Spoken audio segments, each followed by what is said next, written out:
বন্ধুরা,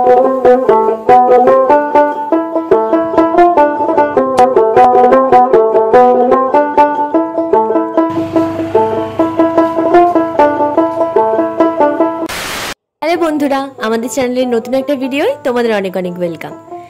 আজও একটা বৃষ্টিমুখর দিন দিয়ে কিন্তু সকালের শুরুটা হয়েছিল। বেশ মেঘ করে আছে আর হালকা হালকা বৃষ্টিও পড়ছিল। সব দিনই তোমাদেরকে দেখাই পুরো ফাঁকা গাছ। আজ ভাবলাম যেহেতু সকাল সকাল উঠেছি, ফুল তোলাটাও তখন হয়নি, মা বাড়িতে নেই তো ওই জন্য আর কি। তাই ভাবলাম আমাদের বাড়ির সামনের যে মেইন গাছগুলো আছে ফুলের, যেটা তুলে আর কি আমরা ঠাকুরের পুজো করি, সেই গাছটা তোমাদেরকে দেখাই। এগুলো সবটাই কিন্তু আমি রথের মেলা থেকে কিনে এনে লাগিয়েছিলাম। আর এবছর দেখো কি সুন্দর ফুল দিচ্ছে। আর এই গাছটা আমার বাবাই এনে লাগিয়েছিল। এত ভালো জবা ফুল হয়, আর একসাথে প্রায় 20-25টা করে জবা ফুল ফোটে। মা তো সবটা ঠাকুরকে না দিয়ে আশেপাশে সবাইকে কিছু কিছু করে দিয়েও দেয়। সত্যি কথা বলতে বর্ষার সময়ে গাছগুলো যেন একটা অন্য রূপ নেয়, কারণ জলটা তো খুব ভালো পায় তখন, তাই গাছের পাতাগুলো যেন আরো প্রাণোচ্ছল হয়ে ওঠে। এই দেখো, এটা একটা বেল ফুলের গাছ। এটা কিন্তু আমরা কেউ লাগাইনি, নিজের ইচ্ছাতেই আমাদের বাড়িতে হয়েছে।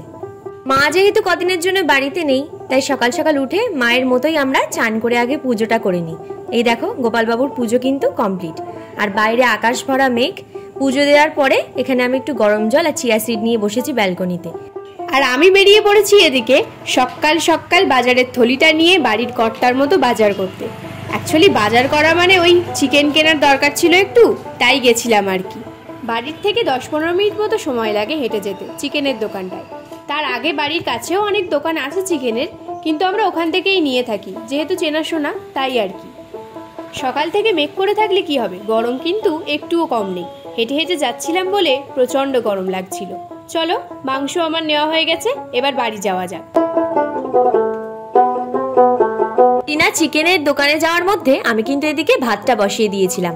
মা যেহেতু বাড়িতে নেই, তাই একটু তাড়াহুড়ো করেই কাজকর্মগুলো কমপ্লিট করে নিই সকাল সকাল। চলো সকালের জলখাবারটার প্রস্তুতি নেওয়া যাক। আশা করি থাম্বনেল আর টাইটেল দেখে তোমরা বুঝেই নিয়েছো আজকে সকালের জলখাবারটা কিন্তু একটু অন্যরকম ডিশ হতে চলেছে। একদমই ইজি রেসিপি। আগে বলে দিই কি কি করেছি।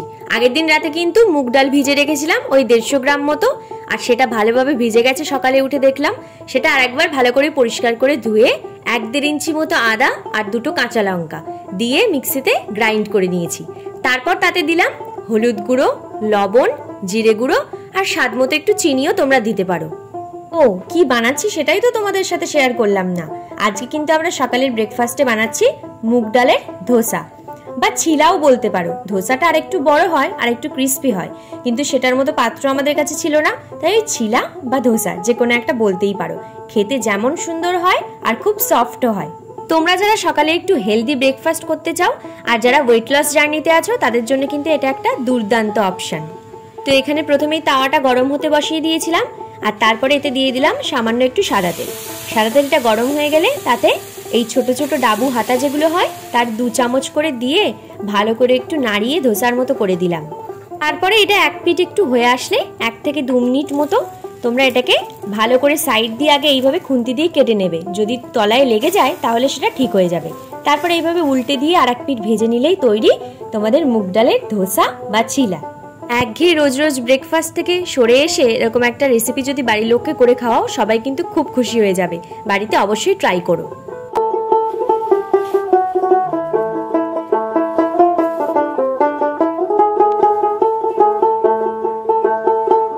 মা বাড়ি নেই, তাই দুপুরের রান্নার বেশি ঝামেলা রাখিনি। চিকেন আর একটা হালকা করে শুক্তো বানাবো। তো চিকেন এখানে আমি বসিয়ে দিচ্ছি। আর চিকেন বসাতে বসাতে তোমাদের সাথে আজকে একটা জিনিস শেয়ার করি। আজকে যে ব্রেকফাস্টের রেসিপিটা বানালাম, এটা কিন্তু অ্যাকচুয়ালি পুরোটাই আমার উদ্যোগ। সিনা খুব একটা সাউথ ইন্ডিয়ান ডিশ পছন্দ করে না, ও ম্যাক্সিমামটাই বাঙালিয়ানা আর না হলে একেবারে চাইনিজ এরকম ধরনেরই পছন্দ করে। কিন্তু আমি আবার একটু পাঞ্জাবি খাবার বা একটু সাউথ ইন্ডিয়ানের খাবার খুব পছন্দ করি। এই যেমন ধরো ইডলি, ধোসা, উত্তপ্পাম। আমি যখন বাইরে কোথাও বেড়াতে যাই, তখন সেখানে গিয়ে সেখানকার যেটা বিখ্যাত খাবার আমি সেটা খেতে খুবই পছন্দ করি। তা সে যেটাই হোক, ট্রাই করার জন্য আমার একটা আলাদা এক্সাইটমেন্ট থাকে। কিন্তু সিনার ক্ষেত্রে ব্যাপারটা একেবারেই উল্টো। হয় ম্যাগি বা চাউমিন, আর না হলে ভাত, ডাল, আলু পোস্ত, এটাই ওর ফেভারিট খাবার। তোমরা জানো একবার ছোটবেলায় ও কি করেছিল? আমাদের সাথে দূরে একটা বিয়ে বাড়িতে খেতে গেছিল। আমরা সবাই সেখান থেকে খেয়ে এসেছি, আর ও বিয়ে বাড়িতে কিন্তু খুব একটা ভালো করে খাইনি। বাড়িতে এসে আমার ঠাম্মা বাড়িতে ছিল। বাড়িতে এসে ঠাম্মাকে বলছে, কি গো, আমার জন্য ডাল ভাত রেখেছো তো? আমরা তো একেবারে সবাই অবাক, বিয়ে বাড়ি থেকে ঘুরে এসে বাড়িতে এসে কেউ ডাল ভাত চায়? তোমরাই বলো। তবে যাই বলো, তোমাদের সাথে গল্প করতে করতে কিন্তু আমার অনেকটা কাজ এগিয়ে গেল। মাংসটা কষাতে বসিয়ে দিয়ে এদিকে একটা সিম্পল শুক্তো বানাচ্ছি। এটা আমাদের বাড়িতে প্রায় দিনই হয় জানো, খেতে খুব ভালো লাগে। যখন বাড়িতে অনেক রকমের সবজি না থাকে তখন এইভাবে আলু আর উচ্ছে দিয়ে মা একটা দুর্দান্ত শুক্তো বানায়। শুধুমাত্র 5 ফোড়ন দেয় আর একটু নুন হলুদ, ব্যাস শুক্তো একেবারে ডান। দিদিয়ার কাছে অন্য কিছু রান্না করার থেকে মনে হয় চিকেন করাটা একটু বেশিই ইজি। যতবারই মা বাড়ির থেকে কোথাও যায় তখনও বলে আজকে কিন্তু চিকেন রান্না হবে।